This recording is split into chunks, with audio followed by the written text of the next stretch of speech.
शिवलिंग के 4 पौराणिक तथ्य। शिवलिंग का अर्थ हुआ शिव का प्रतीक। शून्य, आकाश, अनंत, ब्रह्मांड और निराकार परमपुरुष का प्रतीक होने से इसे लिंग कहा गया है। स्कंद पुराण में कहा है कि आकाश स्वयं लिंग है।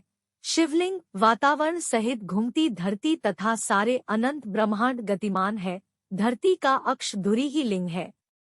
भगवान शिव का निराकार स्वरूप शिवलिंग है।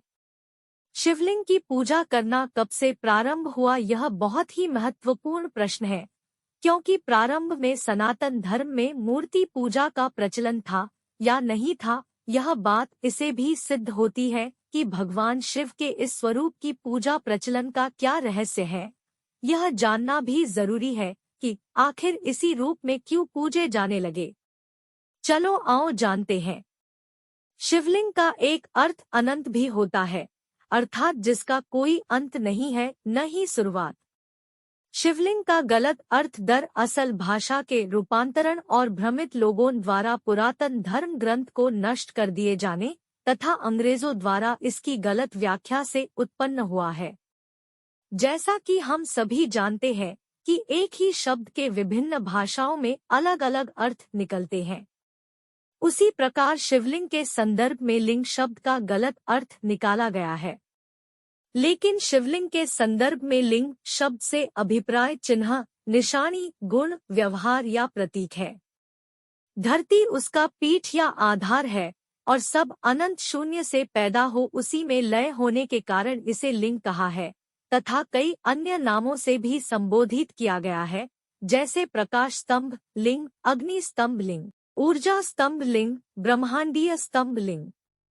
ब्रह्मांड में दो ही चीजें हैं, ऊर्जा और पदार्थ। हमारा शरीर पदार्थ से निर्मित है और आत्मा ऊर्जा है। इसी प्रकार शिव पदार्थ और शक्ति ऊर्जा का प्रतीक बनकर शिवलिंग कहलाते हैं। ब्रह्मांड में उपस्थित समस्त ठोस तथा ऊर्जा शिवलिंग में निहित है। वास्तव में शिवलिंग हमारे ब्रह्मांड की आकृति है। शिवलिंग भगवान शिव और देवी पार्वती का आदि अनादि एकल रूप है तथा पुरुष और प्रकृति का समानता का प्रतीक भी, अर्थात इस संसार में केवल पुरुष का और न केवल श्री का वर्चस्व है बल्कि दोनों का समान है। भाई और बहनों, अब हम शिवलिंग का पौराणिक तथ्य जानेंगे। इससे पहले कृपया इस चैनल को सब्सक्राइब कीजिए और लाइक करें। धन्यवाद। पहला तथ्य, भगवान शिव ने ब्रह्मा और विष्णु के बीच श्रेष्ठता को लेकर हुए विवाद को सुलझाने के लिए एक दिव्य लिंग ज्योति को प्रकट किया था। इस ज्योतिर्लिंग का आदि और अंत ढूंढते हुए ब्रह्मा और विष्णु को शिव के परब्रह्म स्वरूप का ज्ञान हुआ। इसी समय से शिव को पर ब्रह्मा मानते हुए उनके प्रतीक के रूप में ज्योतिर्लिंग की पूजा आरंभ हुई। सनातन धर्म में मूर्ति की पूजा नहीं होती, लेकिन शिवलिंग और शालिग्राम को भगवान शंकर और विष्णु का विग्रह रूप मानकर इसी की पूजा की जानी चाहिए।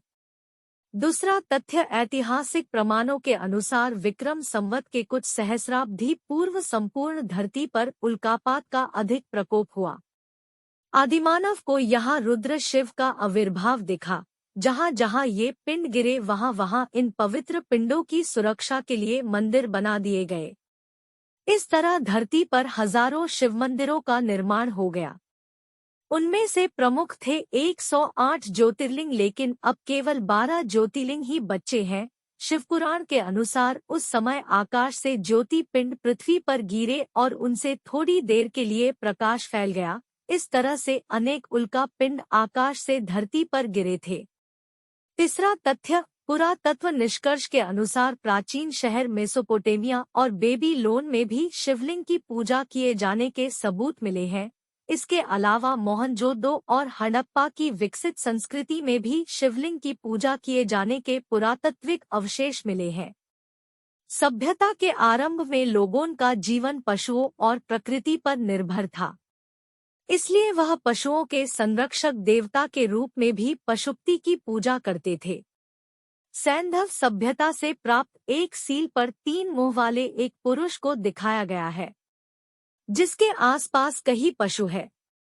इसे भगवान शिव का पशुपति रूप माना जाता है।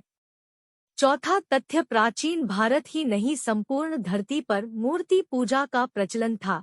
इसी के बीच ऐसे लोगों का भी समूह था जो कि मूर्ति पूजा में विश्वास नहीं रखते थे। उन्होंने ही ईश्वर के निराकार स्वरूप की कल्पना करने शिवलिंग की पूजा का प्रचलन प्रारंभ किया होगा, क्योंकि शिवलिंग को ईश्वर का निराकार ज्योति स्वरूप ही माना जाता है। शिवलिंग पूजन के बाद धीरे धीरे नाग और यक्ष की पूजा का प्रचलन हिंदू जैन धर्म में बनने लगा। बौद्ध काल में बुद्ध और महावीर की मूर्तियों को अपार जन समर्थन मिलने के कारण राम और कृष्ण की मूर्तियां बनाई जाने लगी। भाई और बहन, अगले भाग में हम शिवलिंग के 10 अद्भुत रहस्य के बारे में जानेंगे।